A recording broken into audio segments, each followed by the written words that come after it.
وفاقی وزیر اطلاعات عطا اللہ تارڑ DGI-SPR اور چیئرمین NDMA کی مشترکہ نیوز کانفرنس۔ عطا اللہ تارڑ نے کہا کہ اربن فلڈنگ میں انسانی جانوں اور املاک کو نقصان پہنچا۔ NDMA، پاک فوج اور وفاقی صوبائی حکومتیں مل کر بہتری حکمت عملی اپنا رہی ہیں۔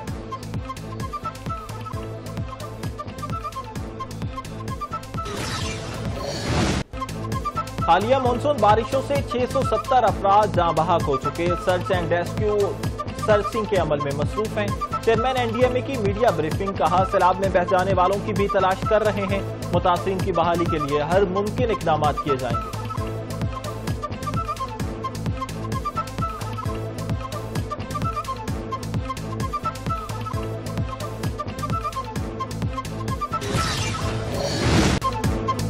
فیلڈ مارشل سید عاصم منیر کے ہدایت پر خیبر پختونخوا، گلگت بلتستان اور آزاد کشمیر میں متاثرہ علاقوں میں پاک افواج امدادی کارروائیوں میں مصروف عمل ہیں۔ خیبر پختونخوا میں 90 سڑکیں متاثر ہوئیں۔ DGI-SPR کی مشترکہ پریس کانفرنس میں گفتگو۔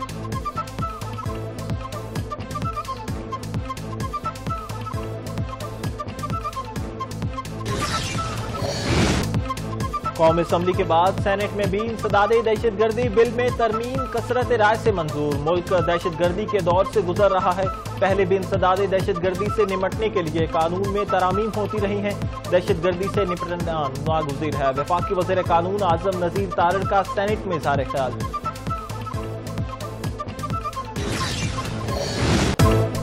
حکومت برآمدات پر مبنی ترقی کے لیے پرعزم ہے۔ معاون خصوصی برائے صنعت و پیداوار ہارون اختر خان کا تقریب سے خطاب، بولے صنعتی شعبہ معیشت میں کلیدی حیثیت رکھتا ہے۔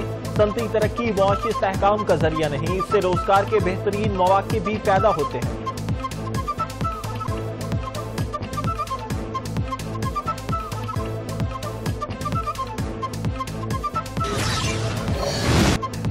پاکستان اسٹاک مارکیٹ میں نیا دن بھی نئے بے مثال تاریخ ساز ریکارڈ بنا لیا۔ 100 انڈیکس میں اضافہ، 1100 سے زائد پوائنٹس کی برتری۔ ٹریڈ 1,50,000 پوائنٹس پر جا پہنچی۔ کاروباری طبقہ خوشی سے نہال۔ ملک بھر میں زلزلے کے جھٹکے، شدت 5.2 ریکارڈ۔ مرکز ہندوکش افغانستان تھا۔ لوگ کلمہ طیبہ کا ورد کرتے گھروں سے باہر نکل آئے۔ بڑے شہروں میں خوف پھیل گیا۔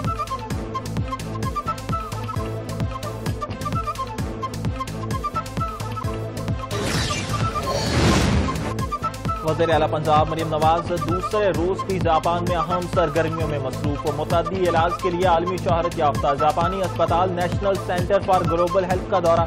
جاپان میں رائج صحت و علاج اور ہیلتھ مینجمنٹ سسٹم پنجاب میں متعارف کروانے کا فیصلہ۔ Maryam Nawaz Sharif Japan industrial trade organization کے ہیڈ کوارٹر بھی جائیں گے۔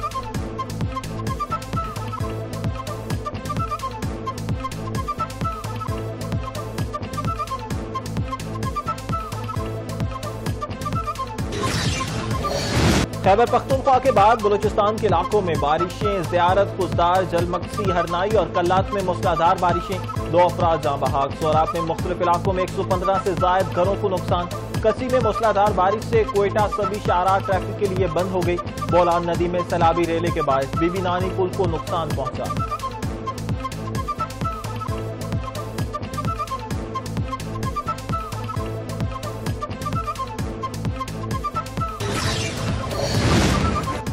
ملک کے بیشتر علاقوں میں گرج چمک کے ساتھ بارش۔ کراچی، خوشاب، صادقآباد، سرگودا، 18 ہزاری، جھنگ سمیت پنجاب کے مختلف شہروں میں بادل برس پڑے۔ اسلام آباد، پشاور، سندھ کے نشیبی علاقوں میں اربن فلڈنگ کا امکان۔ خیبر پختونخوا، گلگت بلتستان، مری، گلیات کشمیر میں لینڈ سلائڈنگ کا خطرہ، الرٹ جاری۔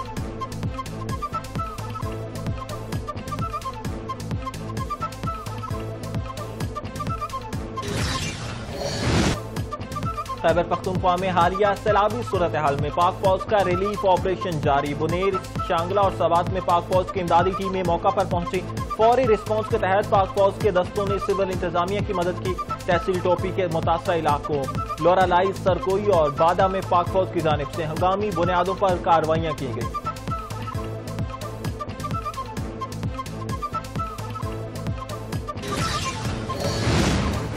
چین کا پاکستان میں سیلاب کی تباہکاریوں اور جانی مالی نقصان پر گہرے دکھ کا اظہار۔ چینی وزیر خارجہ وانگ یی نے اپنے پاکستانی ہم منصب اسحاق ڈار سے تعزیت کی۔ کہا سیلاب سے جاں بحق افراد کے لواحقین اور زخمیوں سے گہری ہمدردی ہے۔ یقین ہے پاکستانی عوام اس آفت پر قابو پا کر جلد بحالی کی طرف آئے گی۔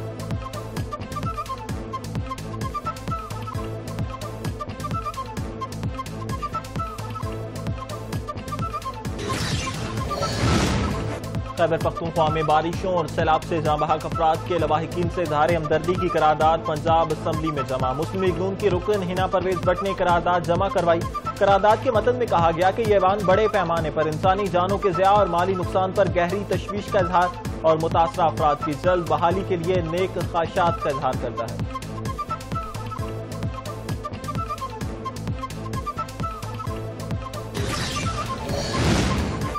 سپریم کورٹ میں بانی پی ٹی آئی کی ضمانت کی 8 درخواستوں پر سماعت۔ چیف جسٹس سی آئی آفریدی کی سربراہی میں 3 رکنی بینچ نے کیس پر سماعت کی۔ چیف جسٹس کا بانی پی ٹی آئی کی جانب سے جمع کرائی گئی دستاویزات کا جائزہ لینے کا حکم۔ سماعت کل تک ملتوی۔ تمام فریقین کو تیاری کے ساتھ پیش ہونے کی ہدایت۔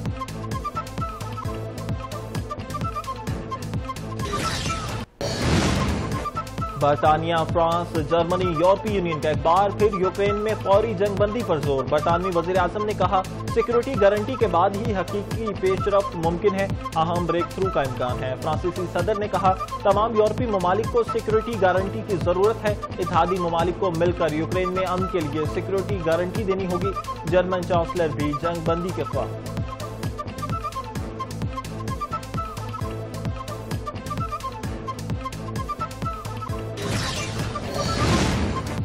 روس یوکرین جنگ بندی کا چیلنج۔ وائٹ ہاؤس میں ٹرمپ کی زیلنسکی اور یورپی رہنماؤں کے ساتھ اہم بیٹھک۔ ٹرمپ نے زیلنسکی کو یوکرین کا 20% چھوٹا نیا نقشہ تھما دیا۔ گفتگو کرتے ہوئے کہا روس سے جنگ ختم ہوگی لیکن ٹائم فریم نہیں دے سکتا۔ روس یوکرین امن معاہدہ مستقبل قریب میں ہو سکتا ہے۔ امن کے قیام کے لیے امریکہ روس اور یوکرین سے مل کر کام کریں گے۔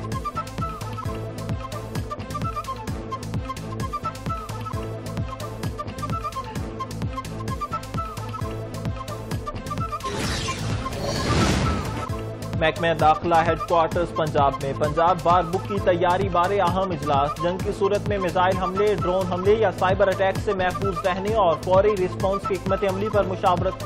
سوشل میڈیا پر ممکنہ پروپیگنڈا کی روک تھام اور مستند اطلاعات کی تفصیل بارے تبادلہ خیال کیا گیا۔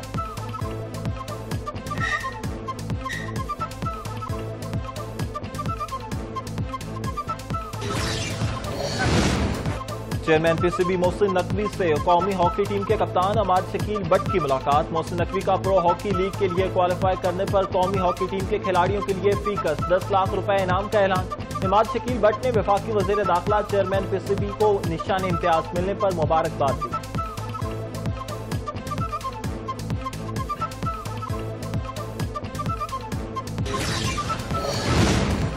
پاکستان کرکٹ بورڈ نے 30 کھلاڑیوں کو کانٹریکٹس دے دیے۔ پرفارمنس کی بنیاد پر کھلاڑیوں کو 3 کیٹیگریز میں رکھا گیا۔ سینٹرل کانٹریکٹ میں بابر اعظم کی تنزلی، بی کیٹیگری میں محمد رضوان، شاہین آفریدی اور بابر اعظم شامل۔ فہیم اشرف، ساجد خان، محمد حارث اور محمد نواز کو سی کیٹیگری میں شامل کیا گیا۔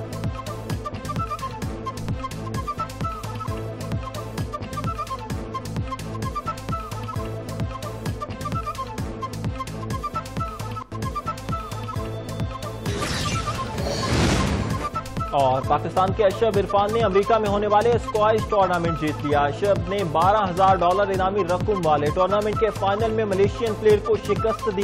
40 منٹ میں 3-1 سے فتح حاصل کی۔ رواں سال اشرف عرفان نے تیسرا PSA ٹائٹل اپنے نام کر لیا۔